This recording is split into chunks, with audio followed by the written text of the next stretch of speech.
एक बार बुद्ध से किसी ने पूछा कि बुद्ध, सम्यक दृष्टि क्या है? सम्यक दृष्टि को अपने जीवन में उतारकर कैसे कोई व्यक्ति अपने जीवन को सुंदर बना सकता है? कैसे कोई व्यक्ति अपने जीवन से तनाव, चिंता व क्रोध जैसी बुरी चीजों को हटा सकता है? बुद्ध उत्तर देते हैं, जो व्यक्ति अपने दुखों से परेशान है, जो व्यक्ति आलस में पड़ा है, जो व्यक्ति क्रोध से परेशान है, जो व्यक्ति अपने जीवन के रस को खो चुका है, उसके लिए मैंने एक मार्ग खोजा है जिसका नाम है अष्टांगिक मार्ग, 8 अंगों वाला मार्ग। इन 8 अंगों में जो पहला अंग है उसका नाम है सम्यक दृष्टि। सम्यक दृष्टि का अर्थ है अति में ना जाना। उदाहरण से समझो, किसी ने किसी से सुना कि जल ही जीवन है। वह व्यक्ति जल में कूद गया, उसे तैरना नहीं आता था और जल के कारण उसकी मृत्यु हो गई। उसने इतना पानी पिया कि जल ही उसकी मृत्यु बन गया। उस व्यक्ति को डूबते देख किसी और व्यक्ति ने सोचा कि जल तो मृत्यु का कारण है, इसीलिए उसे जल से नफरत हो गई। अब तुम बताओ, दोष किसका है? नफरत करने वाले का, जल का, या फिर मरने वाले का? जो इस घटना में सही दोषी को देख लेता है वही सम्यक दृष्टि को समझ सकता है। एक और उदाहरण से समझो।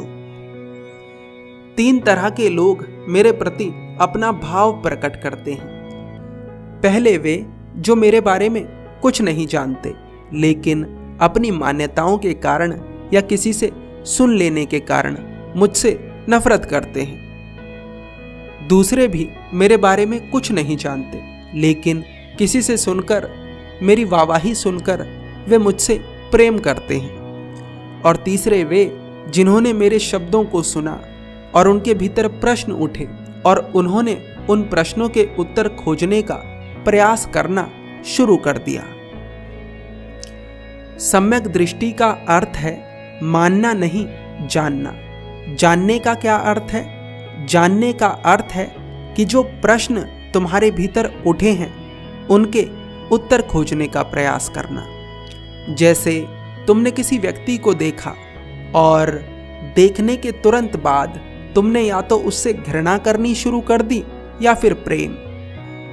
किसी के बाहरी रूप को देखकर तुम उसे सुंदर या कुरूप कह सकते हो, लेकिन यदि किसी के रूप रंग के कारण तुम्हें उससे घृणा या प्रेम हो रहा है तो निश्चित रूप से तुम सम्यक दृष्टि से अछूते हो।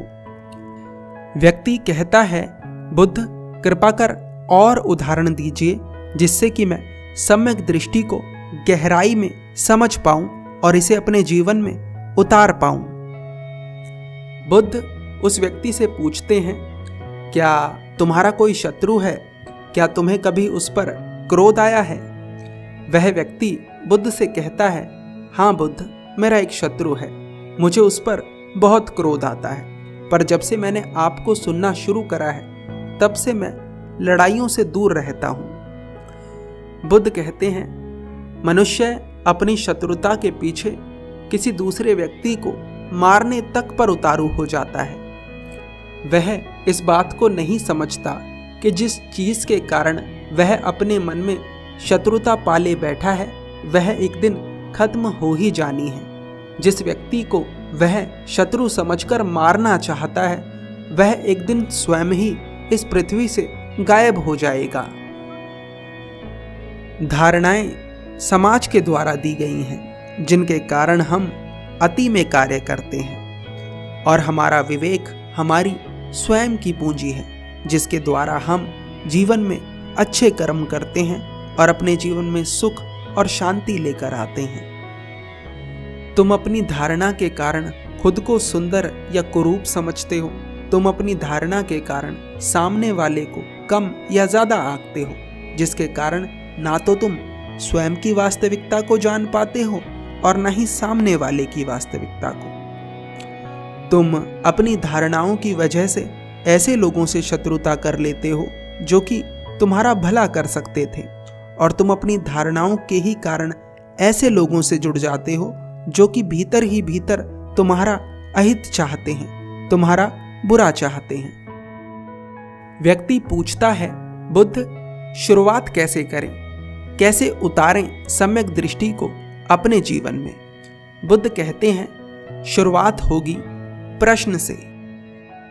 कोई भी स्थिति या व्यक्ति जब तुम्हारे जीवन में आए तो उससे एकदम से मत जुड़ जाओ या फिर एकदम से उससे अलग होने का प्रयास मत करो, बल्कि उसे समझो, उसकी वास्तविकता को जानने का प्रयास करो।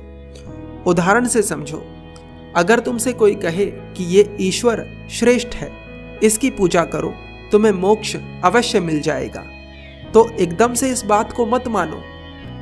खोजो कितने लोगों को इन ईश्वर की पूजा कर कर मोक्ष प्राप्त हुआ है। जिनको प्राप्त हुआ है उनसे प्रश्न करो, जानने का प्रयास करो, और अगर किसी ईश्वर की पूजा करने से मोक्ष प्राप्त हो भी जाता है तो क्या वास्तव में तुम्हारे भीतर पूजा करने का सच्चा भाव है, या फिर तुम बस लालच में ही पूजा करना शुरू करना चाहते हो? ऐसा करने से तुम्हारी पुरानी धारणाएं तुम्हें डराएंगी। वे कहेंगी कि तुम पाप कर रहे हो, तुम्हें दंड मिलेगा। पर मैं तुमसे कहना चाहता हूं कि ईमानदारी से बड़ा कोई पुण्य नहीं। ये संसार माया जाल है। यहाँ पर तुम्हें तरह तरह की मान्यताओं वाले, तरह तरह की धारणाओं वाले लोग मिलेंगे जो बताएंगे कि उनका ही मार्ग सर्वश्रेष्ठ है, जो तुम्हें अपनी तरफ खींचेंगे, जो तुम्हारे मन में तरह तरह की विडंबनाएं पैदा करेंगे। मैं तुमसे नहीं कहता कि मेरा मार्ग श्रेष्ठ है, मैं तुमसे कहता हूं कि तुम्हारे खुद का मार्ग श्रेष्ठ है। बस ईमानदार हो जाओ, अपनी दृष्टि को सम्यक कर लो, अति में मत जाओ, जो जैसा है उसे वैसा देखने का प्रयास करो। अंत में सम्यक दृष्टि को आसान शब्दों में आपको समझा देना चाहता हूं। सम्यक दृष्टि का अर्थ है अति में ना जाना, जो जैसा है उसे वैसा ही देखना, चाहे कोई व्यक्ति हो या स्थिति। उसकी वास्तविकता को खोजने का प्रयास करना। व्यक्ति या स्थिति के कारण जो प्रश्न भीतर उठते हैं उनके उत्तर खोजने का प्रयास करना। मानने का नहीं, जानने का प्रयास करना। यही अर्थ है सम्यक दृष्टि का। इसके बाद आता है सम्यक संकल्प। अगर आप उस पर भी वीडियो चाहते हैं तो हमें कमेंट कर जरूर बताएं। धन्यवाद।